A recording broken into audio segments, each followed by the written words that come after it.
Aku jatuh cinta dengan seorang tukang parkir dan memutuskan untuk menikahinya. Namun saat resepsi pernikahan, ia dihina karena pekerjaannya dan disiram dengan air comberan oleh bibiku. Namun semua berubah saat rombongan mobil mewah datang. Namun sebelum cerita dimulai kami sarankan untuk berkomentar dari daerah mana kalian menonton cerita ini, melakukan like dan subscribe, agar channel ini bisa berkembang dan bisa mempersembahkan cerita yang terbaik. Mari kita mulai ceritanya. Hari itu seharusnya menjadi hari paling bahagia dalam hidup Bima. Namun, yang ia hadapi bukanlah kebahagiaan semata, melainkan tatapan penuh hinaan dan cibiran dari keluarga besar Laila. Di sebuah gedung sederhana yang disewa dengan penuh perjuangan, Bima berdiri tegak di depan pelaminan. Jas yang ia kenakan bukanlah jas mewah berharga jutaan, melainkan jas pinjaman dari seorang teman. Meski begitu, ia tetap terlihat gagah, dengan mata yang memancarkan ketulusan. Laila, pengantin wanita yang begitu dicintainya, tampak luar biasa dalam gaun putih sederhana yang ia pilih sendiri.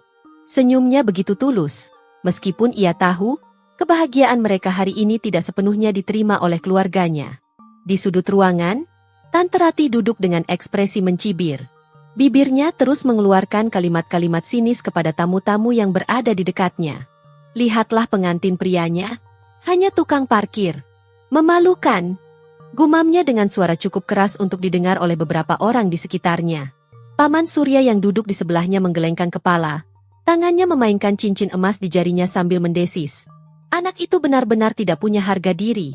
Berani-beraninya menikahi Laila, padahal dia tidak punya apa-apa. Damar, sepupu Laila yang sejak awal terang-terangan meremehkan Bima, berdiri dengan santai di tengah ruangan, mengenakan setelan mahal. Ia tertawa kecil sambil melirik ke arah Bima dengan sinis.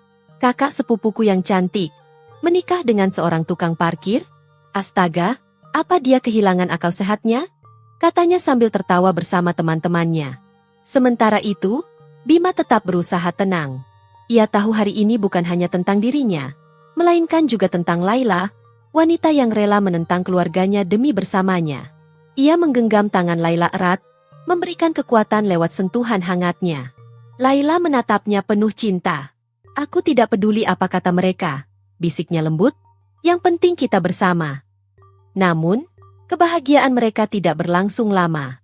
Acara resepsi baru saja dimulai ketika Tante Ratih berdiri dari tempat duduknya dengan penuh emosi. Wajahnya merah padam, penuh amarah dan rasa malu. Ia berjalan cepat ke arah pelaminan, dengan langkah penuh kemarahan. Semua mata langsung tertuju padanya. Suara berbisik-bisik dari para tamu terdengar di seluruh ruangan. Tante Ratih berdiri tepat di depan Bima dan Laila. Matanya menatap Bima dengan penuh kebencian. Lalu dengan gerakan cepat, ia meraih ember besar yang sejak tadi disembunyikannya di bawah meja jamuan. Dalam hitungan detik, air comberan yang kotor dan berbau busuk langsung disiramkan ke tubuh Bima. Tamu-tamu langsung terperangah. Beberapa menutup mulut mereka karena terkejut. Sementara yang lain justru tertawa terbahak-bahak melihat pengantin pria basah kuyup dengan cairan hitam yang mengeluarkan bau menyengat. Laila menjerit kaget. "Tante, apa yang Tante lakukan?" Bima berdiri diam, tubuhnya bergetar. Bukan karena takut, bukan karena marah, tetapi karena rasa sakit yang tidak bisa diungkapkan dengan kata-kata. Di hari yang seharusnya